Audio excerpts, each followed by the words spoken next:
Good morning. You're listening to FloorDaily.net, and I'm Kemp Harr. This morning, my guest is Kemp Harr, the CEO and founder of Commercial Interior Resources in Irvine, California.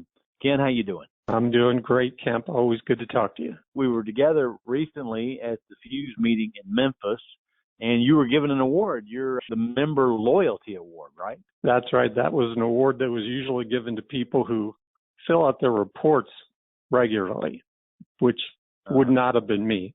But that was very nice that the board decided to award that to me. Well, it sounds like you deserve it for going way back. Let's quick run through this, and then we'll get to your business. In 2005, when Interface was trying to figure out what to do with their network of dealers called Resource, you were instrumental in putting together the deal. Long story short, you put Ron Lee in the leadership position. That's kind of how it got its start back in 2005, right?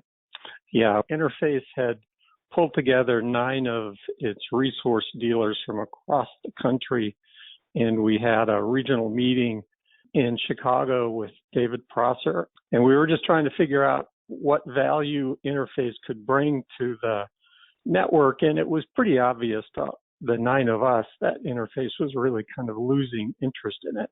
I had pitched the idea that we buy the network from Interface. David Prosser left the room, thought about it for a bit, came back in and said, okay, let's do this. That's when I gave Ron a call, who was my operations manager, and said, Ron, let's get this done. All right, yeah. So you're not only CEO and founder of your company, but also, I guess, a founding board member of Fuse. So that's interesting. Let's get to your company real quick. Commercial Interior Resources based in Irvine, and you started it 40 years ago this year.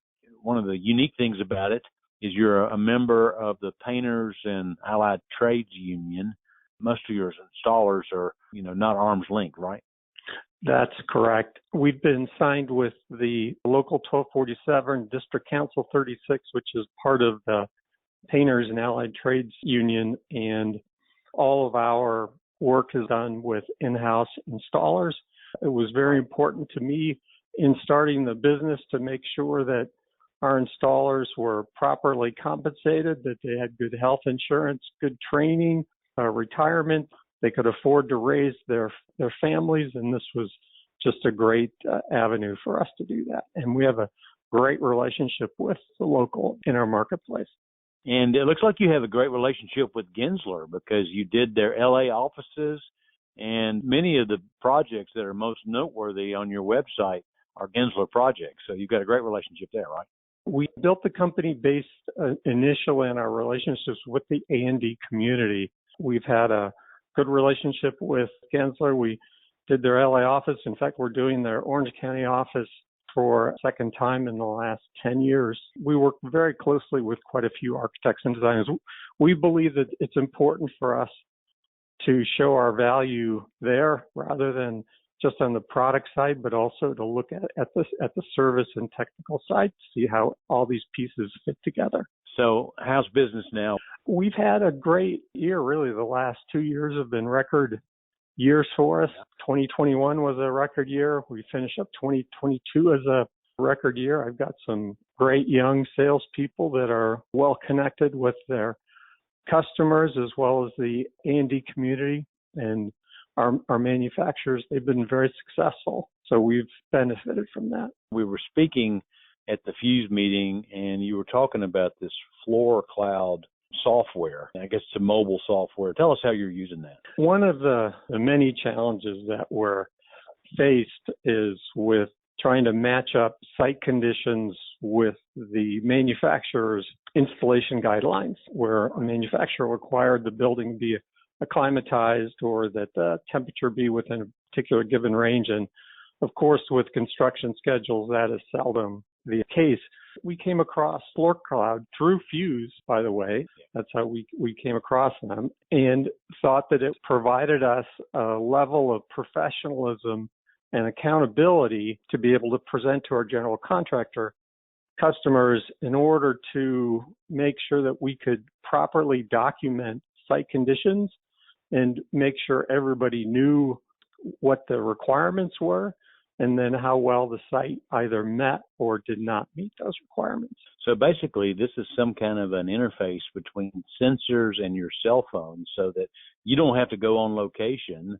You can go to the site, put in these sensors, and plug it into the software, and it just right there on your phone, you can tell what the conditions are for the site, right? The way we used to do it is we used to put data loggers out on the site, and then we would, for a duration of time, and then have to go out and physically download the data loggers with the information, which is late. I mean, it's all stale information. The great thing about FloorCloud is it's giving you information in real time. You set these monitors on site. You then have them programmed with the products that are actually going in that room, in those areas at that time. So this is what the primer is going to be. This is what the floor patch is going to be. This is the adhesive that's going to be used. This is the flooring that's going to go on top of it. And FloorCloud has an extensive database of products that they load all of that into it once we tell them what products there are.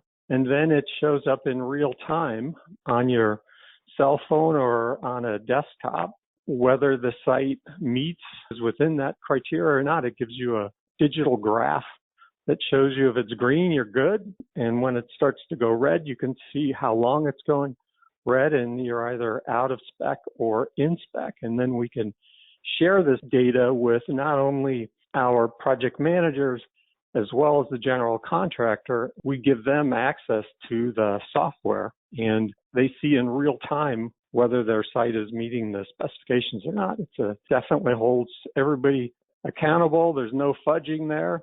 And the general contractors who were a little reluctant about it at first, the ones that we use it are all on board with it. And I think it's a great professional tool to have. So for the rest of the year, you got a good backlog going? Yeah, we've got a strong backlog for us through the end of 2023 and probably halfway into 2024.